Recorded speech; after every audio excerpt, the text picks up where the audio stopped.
Welcome to our LPPD Principles and Practices video series. In this video, we will learn how LPPD practices helped Paul Biotech, Pella, and Caterpillar improve their ability to learn and reuse that knowledge to improve product development performance. The ability to learn and then apply what you learned to innovate and improve underlies both great products and great organizations. I think that learning consists of three essential phases: discovery, capture, and then the successful application of that new knowledge. High-performance learning organizations are defined more by their culture and their practices than they are their technology. In our first story, Clive Glover explains how Paul Biotech used a fixed and flexible approach to knowledge management in order to dramatically reduce lead time for a life-saving COVID vaccine. At Paul, we are a company with its heritage really in filtration. We really focus on large-scale manufacturing of a variety of therapeutic proteins.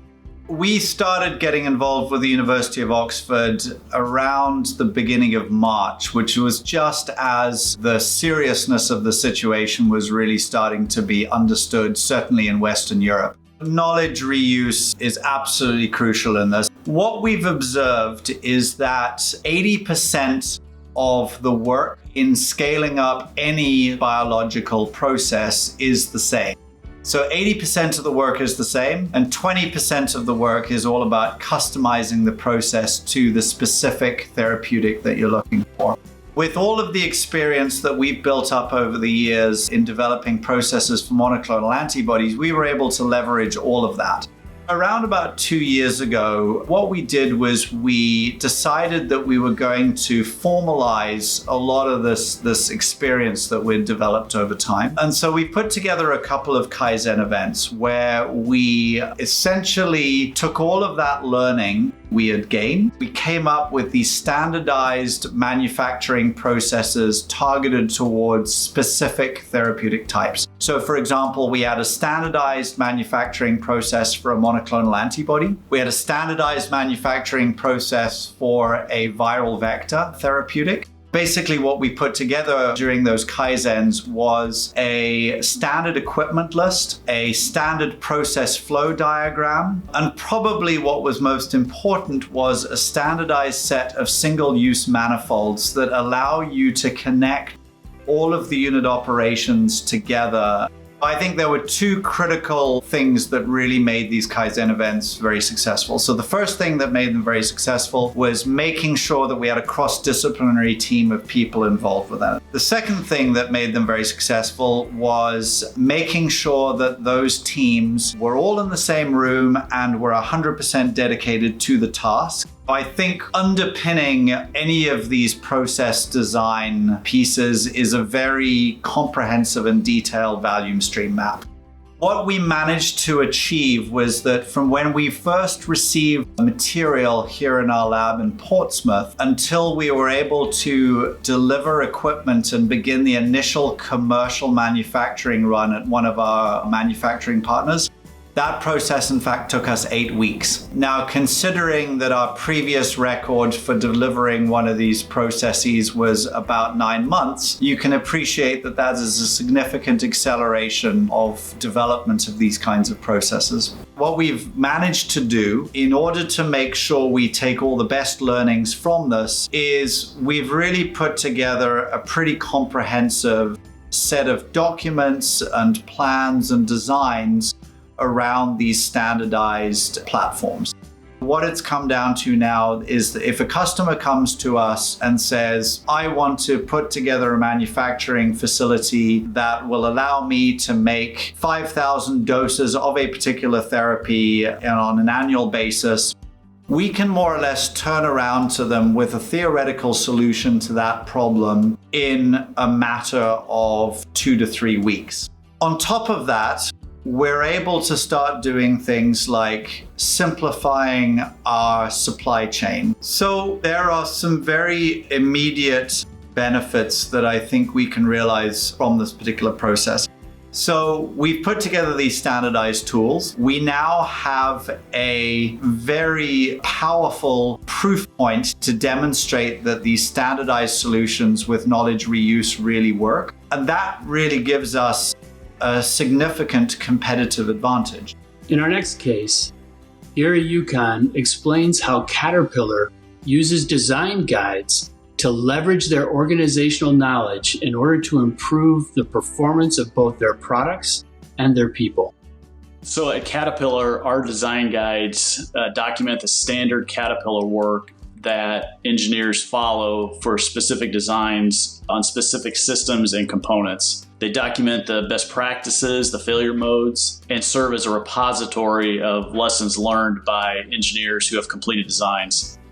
The design guide collections are managed by our technical experts for a given technical community. The tech experts identify the new guides that are needed, and they follow a standard update cycle that require review and refresh periodically for existing guides.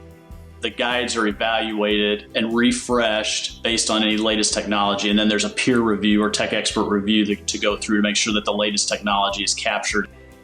Knowledge transfer to the new engineers can be accelerated. We're a global team. We have a lot of new engineers joining our team frequently, and as part of the new engineers' development, the design guides give them a much-needed compass to follow.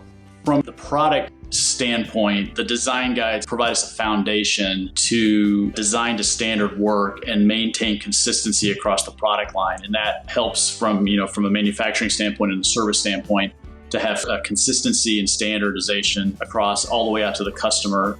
A key part of the design guides is the lesson learned section. The testing and performance that new product development programs go through, we're able to document those lessons learned and reuse that, which helps us continuously learn and improve our product development cycle.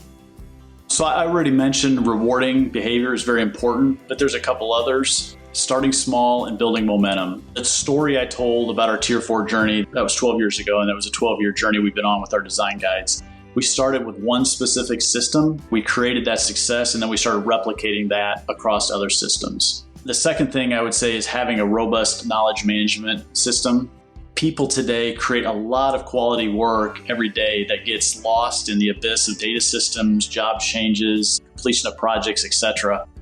The legacy that we've created with those design guides will endure long after I'm gone and long after the folks that wrote those guides are gone. I would say it's one of my proudest accomplishments that I was a part of.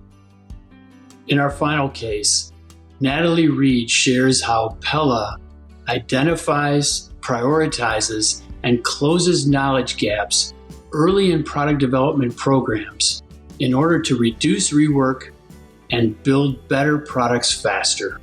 So the business problem that we needed to solve was kind of the duration of the time that projects were taking to get to market. And so when we decided that we wanted to help our projects get to market faster, and we started to look at lean product and process development as a methodology and a way of thinking to get us there.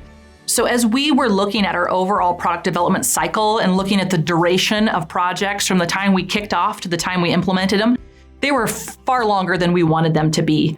And we really started to dive in and say, okay, well, where's the process breaking down and where are we having a lot of troubles? And one area that we found was in understanding scope and getting really tight and crisp on a specification. So what does this product need to be? Who is it for? And what isn't it? Because oftentimes knowing what a project isn't supposed to do or a product isn't supposed to do is just as important as knowing what it should be doing. So the knowledge gaps helped us answer a lot of those questions that kind of pop up later on in a project. We thought about them early, we could answer them early and get a lot better guardrails. So as the project went on, we've already kind of answered those questions and it's less churn on the back end, therefore it takes less time. So knowledge gaps is a tool that we've started to use in our product development process towards the beginning of a product launch or a process launch. That really helps us start to talk about what are the important things to understand early on that can drive better results later on. The goal of a knowledge gap session is not to solve the problem or solve the gap in the moment. It's about identifying them and then sequencing and prioritizing. I'll have the team go around the room and share what their knowledge gaps. What did they recognize and say, from my functional and from my business perspective, what don't we know yet that we need to know in order to be successful? And then we do an activity where they rank. Basically, they say, I ask them the question, looking at all these gaps in knowledge, what needs to be answered first. So it really forces them to think about the answers to these gaps and how they could influence or impact the scope or the parameters of the project. Personally, I really enjoy the knowledge gaps session because it asks people to think critically about the work in front of them. I know that the people I work with are really talented people, and I think too often we can be in silent disagreement about something, or we can say, the product manager wants us to do that, but it'll never work, right? We end up not having a very healthy team culture, and we waste a lot of time and effort. And so the knowledge gaps process, to me, just creates a healthier team. And it just starts us off on the foot where we can challenge each other, and we can challenge assumptions, and we can ask questions like, okay, how do you think you know that? And it's a safe space to do it. And then we will work together to figure out when we need to answer it and how we need to answer it.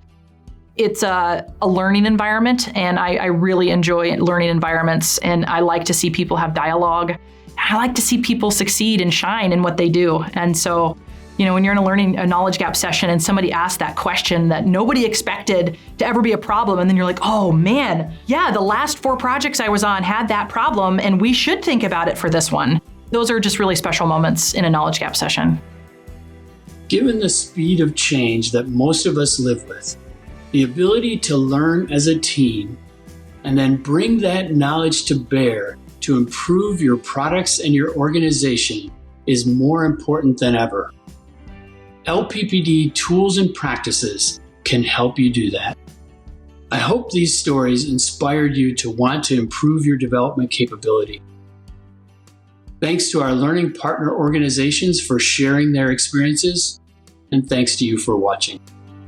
For more information about LEI products and services, or joining our learning group of companies, go to leanpd.org or contact us at info@lean.org. The LEI team is committed to improving the way new value is created